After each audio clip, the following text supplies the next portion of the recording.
So Twitter is testing another very stupid new feature. Sharing an article can spark conversation, so you may want to read it before you tweet it. To help promote informed discussion, we're testing a new prompt on Android. When you retweet an article that you haven't opened on Twitter, we may ask you if you'd like to open it first. So in other words, Twitter wants to micromanage themselves into oblivion. You cannot retweet something just for the headline. They might make it so that they force you to click and open the link before you can retweet something. I mean, there's so many responses to this, but probably the clearest one is, well, what happened if I was reading the article on a different device and it had nothing to do with Twitter? Like, I found the article just by going to the website, reading the article, and then on, like, my phone, I try to retweet it, and, like, I read it on a different device, but since I didn't open it on Twitter, Twitter's going to say, hey, you gotta read this.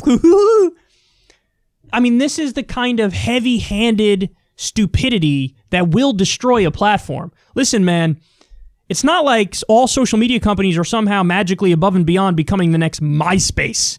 You know, MySpace was running the world of social media for a while, and it just totally imploded and collapsed, and it was replaced, and, you know, Facebook obviously took off and all this stuff. But, like, I know what they think they're doing. I know they think like, oh my God, these conversations on Twitter are so toxic and they're so bad and they hurt people's mental health and we have to try to fix that. I know what they think they're doing. But their response to it is, I would argue, is probably worse than the original problem. Because there used to be this argument, there used to be this thing of, no, listen, I don't care what you think of what we're doing here at Twitter. We are simply a medium for people to express their feelings, express their thoughts, and we're not taking a position. We don't agree or disagree with anything anybody says on this platform. We're just the bathroom wall. We're just the message board. We have no stake in it. We're not going to censor, we're not going to filter, we're not going to edit, we're not going to deplatform. We just are the middleman. And you can piss off if you don't like that. That used to be the argument. But now, with enough politicians and enough media figures, mainstream elitist media figures saying, oh my God, it's so toxic on this website. Oh, it's so toxic, yes. With enough people saying that, they get scared. They're like, oh my God, we have to do something because people are being mad to us on MSNBC. And then they end up taking this drastic kind of action, and like I said, they will micromanage themselves into oblivion if they don't go back to the original message. I don't care that you have a bunch of 20-somethings or 30-somethings working for you that think, like, this is going to promote much more healthy discourse on the platform. They don't know what the hell they're talking about, and they don't know what the hell they're doing. And there should be no goal of Twitter outside of being that medium for people to express their thoughts. Now, when you get into this game, you are kind of trying to influence public opinion and shift them in certain directions, and that's unacceptable. Even if I agree with the direction you're trying to shift people, that's not your job. It's like what they've been doing with Trump's tweets recently where, you know, you have to click through to see it because they say this violates our terms of service, but then you click through and you could see it. What's the point of that, man? Every news outlet, even that news outlets that have people bitching about this, even they're going to have articles on stuff Trump says. He's the president. What he says is by definition newsworthy. To do this weird middle ground semi-censorship to click through to see it, you're just making yourself feel like you're doing something that makes you important. Like, oh, what if I take a stand and I say this is a bad man who said a bad thing, and I let everybody know I think it's a bad man who said a bad thing? I don't care what you think. You're supposed to be the middleman. You're not supposed to be like, you know, like a nagging mom, this weird nagging mom middle ground where, like, you're trying to filter the world for me. I don't care about your sensibilities. I don't want them involved in this at all. Sometimes I retweet an article just for the headline. Like an Onion article is a perfect example of that. They just have funny headlines. You retweet that and, you know, it's good. Sometimes the whole story is right in the freaking headline. Now, I get it. They're saying sometimes it's, you know, misleading headlines. Of course there are. That's the problem of the outlet. That's not your problem, Twitter. So I really wish that they would take a more Facebook-like approach where Mark Zuckerberg has come out recently and he's been saying, like, no, this isn't our job. We're not going to get involved. We believe in free speech. Yes, that's the stance that all these social media companies should take. Now, I'm not saying Mark Zuckerberg is necessarily doing it for principled reasons.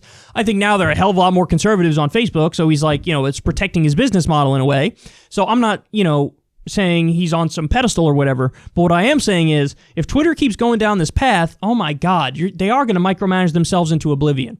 And all these media companies, man, they're They're driving me crazy now. And of course, YouTube is on the top of the list, my home here on YouTube, because they've tweaked the algorithm to basically destroy independent media like myself. Any new media outlet that's not authoritative gets deprioritized in the algorithm, and so we're left behind. If you watch this show on a regular basis, you'll probably get recommended videos from this show. But if you don't watch it on a regular basis, they don't recommend to many new people. So if you're watching news and politics, you'll almost always be redirected back to CNN or MSNBC or Fox News or Fox Business or ABC or NBC.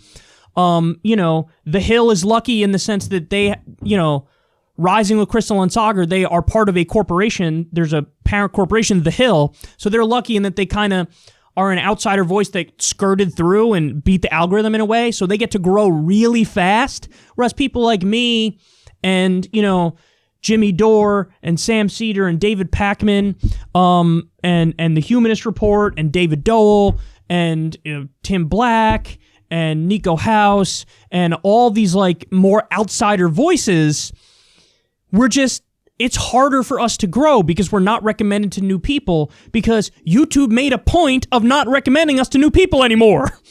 There was a time when I used to crush every CNN video in terms of views, but it turns out when you pump CNN into everybody's feed, if they watch news on YouTube, it turns out they surpass us pretty quickly because you're giving them a massive, massive, massive advantage.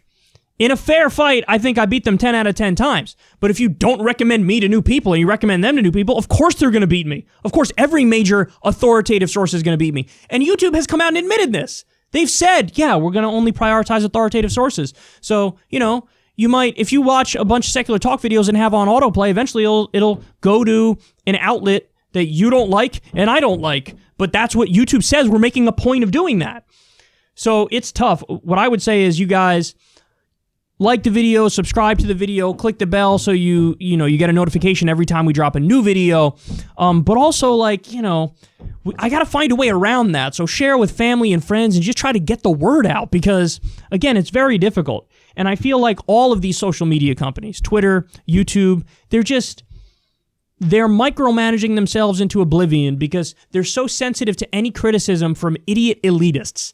And what I want to tell them is, hey, guys, they're out-of-touch idiot elitists. They don't know anything. They don't know how to run a social media company. They're not necessarily even that smart. So why are you listening to them? Why do you care that they criticize you? There is such a thing as hearing a criticism and then saying, yeah, I disagree, piss off. You could do that. You could say that. So, but they don't. And they kowtow to the mob of elite losers every single time, and I can't wait till we see the next Twitter feature. Now, they're just testing this one now, but let's see. They might implement it everywhere, and then, what are they going to do next? How are they going to micromanage next? How far is this going to go? Well, we're going to find out, but if they don't course correct very soon, they're in a hell of a lot of trouble, man. There are repercussions to acting like this. At some point, people are just not going to want to be on your platform.